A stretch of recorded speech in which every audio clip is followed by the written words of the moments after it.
వైఎస్ఆర్ కాంగ్రెస్ పార్టీలో జాయిన్ అయిన 2 రోజులకే కేశినేని నానికి తత్వం బోధపడిపోయిందా? జగన్మోహన్ రెడ్డి అసలు రంగు కనిపించేసిందా? కేశినేని నాని మళ్ళీ తిరిగి తెలుగుదేశం పార్టీ పంచన చేరాలనుకుంటా ఉన్నాడా? అసలు ఇంతకీ జగన్మోహన్ రెడ్డితో కేశినేని నానికి ఎక్కడ చెడింది? ఏం జరిగింది? అసలు వైసీపీకి ఎందుకు పోయాడు? ఏంట కథ అనేది ఈ వీడియోలో వివరించబోయే ముందుగా ఇప్పటివరకు మన ఛానల్ సబ్స్క్రైబ్ చేయని వాళ్ళు ఖచ్చితంగా సబ్స్క్రైబ్ చేయండి, మరో 10 మందితో చేయించండి. ఇక విషయానికి వస్తే, ఈ కేశినేని నాని అనేటువంటి వ్యక్తి 9.5 సంవత్సరాలు తెలుగుదేశం పార్టీలో ఎంపీగా ఉండి ఇప్పుడు జగన్మోహన్ రెడ్డి పంచన చేరాడు. అయితే ఎవడిష్టం వాడిది, ఎవడి రాజకీయం వాడిది. అయితే ఈ వ్యక్తి జాయిన్ అవుతూ కూర్చున్నటువంటి కొన్ని కారు కూతలు, కొన్ని రియాలిటీలు చూద్దాం. ఈ కేశినేని నాని అనేటువంటి వాడు పార్టీ మారుతూ ఒక మాట అన్నాడు.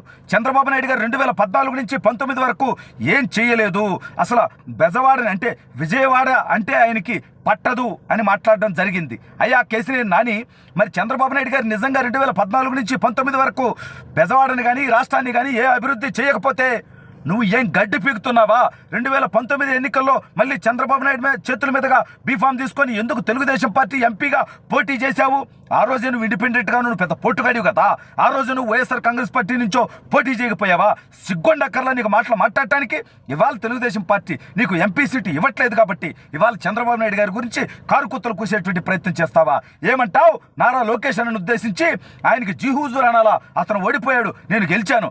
నీ సొంత బలంతో గెలిచావా? ఇండిపెండెంట్తో గెలిచావా? తెలుగుదేశం పార్టీ బీఫామ్తో చంద్రబాబు నాయుడు గారి నాయకత్వంలో లోకేష్ అన్న గారు జనరల్ సెక్రటరీగా ఉన్నటువంటి పార్టీలో వాళ్ళ కష్టంతో తెలుగుదేశం పార్టీ కార్యకర్తలు నిన్ను భుజాన మోస్తే నువ్వు బెజవాడ ఎంపీగా గెలిచావు. కానీ నువ్వేదో పెద్ద పొట్టుగాడివనో పుసుకుడువనో కాదు. మాట్లాడితే నాది టాటా స్థాయి, నాది గడ్కరీ స్థాయి, నువ్వేమన్నా పెద్ద పొట్టుగాడివా? నాకు అర్థం కావట్లా. నువ్వు తెలుగుదేశం పార్టీ ఎంపీవి కాబట్టి, బెజవాడ ఎంపీవి కాబట్టి, దాని ద్వారా వచ్చిన గుర్తింపుతో ఈ భారతదేశంలో ఎవరన్నా గౌరవిస్తారు. అది నీ గొప్పతనం అని నీకు నువ్వు ఊహించుకుంటే ఎవడూ ఏమీ చేయలేడు. అదేవిధంగా ఏమంటావు? నేను 2,000 కోట్ల నష్టపోయాను ఈ పార్టీలో వచ్చి. అంటే ఎందుకు నష్టపోయావు? అంటే 2 ఎన్నికలకి ఒక్కొక్క ఎన్నికలకి 1000 కోట్లు ఖర్చు పెట్టావా? అంటే బెజవాడ జనాల్ని నువ్వు డబ్బులతో కొన్నానని చెప్పదలుచుకున్నావా?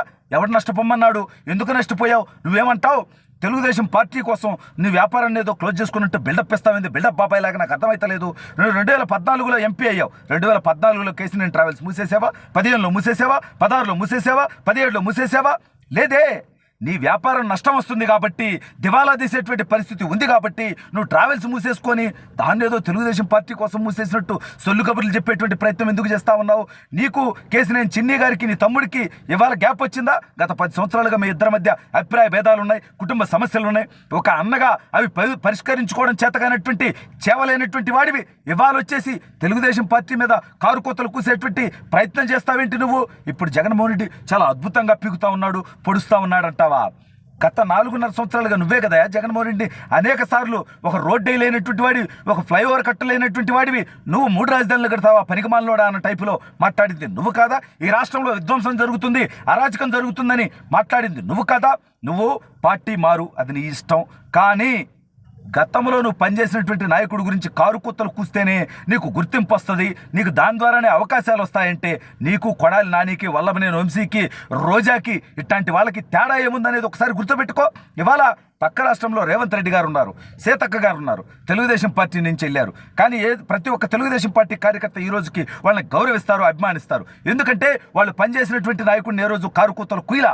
కానీ కొడాలి నాని అంటే 2 తెలుగు రాష్ట్ర ప్రజలు మొహాను ఊసేటువంటి పరిస్థితుంది. ఇవాళ ఆ స్థితికి, ఆ గతికి నువ్వు పోదలుచుకున్నావా?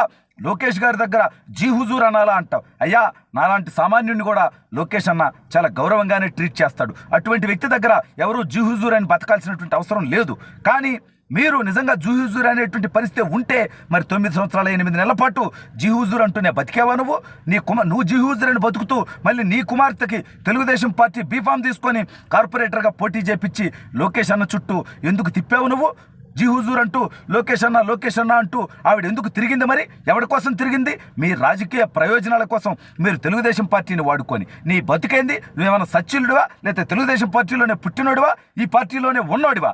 ప్రజారాజ్యం పార్టీలోకి పోయి 2009లో ఆ తర్వాత అక్కడ నీకు సరైనటువంటి ప్రాధాన్యం దక్కలేదని చిరంజీవి గారి గురించి కారు కూతలు కూస్తూ ఆ పార్టీ నుంచి బయటకు వచ్చినటువంటి నీచమైనటువంటి చరిత్ర అనేది. 2014 ఎన్నికల్లో తెలుగుదేశం పార్టీ ఉంటే ఆ సమయంలో తెలుగుదేశం పార్టీ ఎంపీగా గెలిచినటువంటి వాడివి. కాబట్టి నీకు నువ్వు పెద్ద పోటుగాడివి, నువ్వేదో ప్రజలు నీకేదో అభిమానిస్తారు అని పెద్ద పెద్దగా ఊహించుకోబాక. ఇంకో కారుకోత ఏం కూసావు నువ్వు? ఎన్టీఆర్ జిల్లాలో తెలుగుదేశం పార్టీని 60% ఖాళీ చేస్తావా? నీకు దమ్ముంటే, నీకు ధైర్యం ఉంటే నేను సవాల్ చేస్తా ఉన్నా. ఎన్టీఆర్ జిల్లాలో తెలుగుదేశం పార్టీని 60% కాదు కదా, చెప్తున్నా నాని, 0.6%. సరే, మీ ఓటర్లకు సెట్ అయ్యేది, ఆ పార్టీ వాళ్ళకి సెట్ అయ్యేది ఒకటే. 0.5% నువ్వు తెలుగుదేశం పార్టీని ఖాళీ చేయి. నువ్వు మొగోడు అయితే చూద్దాం. వద్దు, నీ రాజకీయ ప్రయోజనాల కోసం, నీ అవసరాల కోసం, నీ ఎంపీ సీటు కోసం నువ్వు పార్టీ మారావు, అంతవరకు ఉండు. అంతేగాని మా లోకేష్ అన్ననో మా చంద్రబాబు నాయుడు గారినో కారు కూతలు కూస్తానంటే చూస్తూ ఊరుకోము. కేవలం బూతుల ద్వారా రాజకీయం చేద్దామనుకుంటే బెజవాడ ప్రజలు అంగీకరించడానికి సిద్ధంగా లేరు. ఈ పార్టీలో బతికినన్నాళ్ళు ఈ పార్టీ కార్యకర్తను నేను భుజాన మీద మోస్తే నువ్వు నాయకుడు అయ్యావు అనేది గుర్తుపెట్టుకోవాల్సినటువంటి అవసరం ఉంది. ఇవాళ జగన్మోహన్ రెడ్డికి భజన చేస్తే, చంద్రబాబు నాయుడు గారిని, లోకేష్ గారిని, పవన్ కళ్యాణ్ గారిని తిడితే ఆ పార్టీలో ప్రాధాన్యం ఉంటుంది. కాబట్టి నువ్వు ఈ రకమైనటువంటి కారు కూతలు కూస్తున్నావు అనేది ప్రజలకు కూడా అర్థమైపోయింది నాని. వారాల్లోనే నీకు జగన్మోహన్ రెడ్డి అసలు తత్వం బోధపడుతోంది. జగన్మోహన్ రెడ్డి నిన్ను ఎలా చూస్తాడో, తెలుగుదేశం పార్టీలో నీకు ఎంత గౌరవం లభించిందో నువ్వు తెలుసుకుంటావు. ఆ రోజు మళ్ళీ నువ్వు తెలుగుదేశం పార్టీలోకి రావాలనుకున్నా సరే తెలుగుదేశం పార్టీ నిన్ను తీసుకోదు. నువ్వు జగన్మోహన్ రెడ్డి నిజస్వరూపం తెలిసిన తర్వాత నువ్వే పశ్చాత్తాపడే రోజు ఖచ్చితంగా వస్తుంది. ఆ పార్టీలో నువ్వు ఖచ్చితంగా ఉండలేవు. ఖచ్చితంగా నువ్వు రాబోయే రోజుల్లో వైఎస్ఆర్ కాంగ్రెస్ పార్టీ నుంచి కూడా బయటకు వస్తావు. ఇవాళ నేను చెప్తా ఉన్నా, ఇది రాసి పెట్టుకో నువ్వు.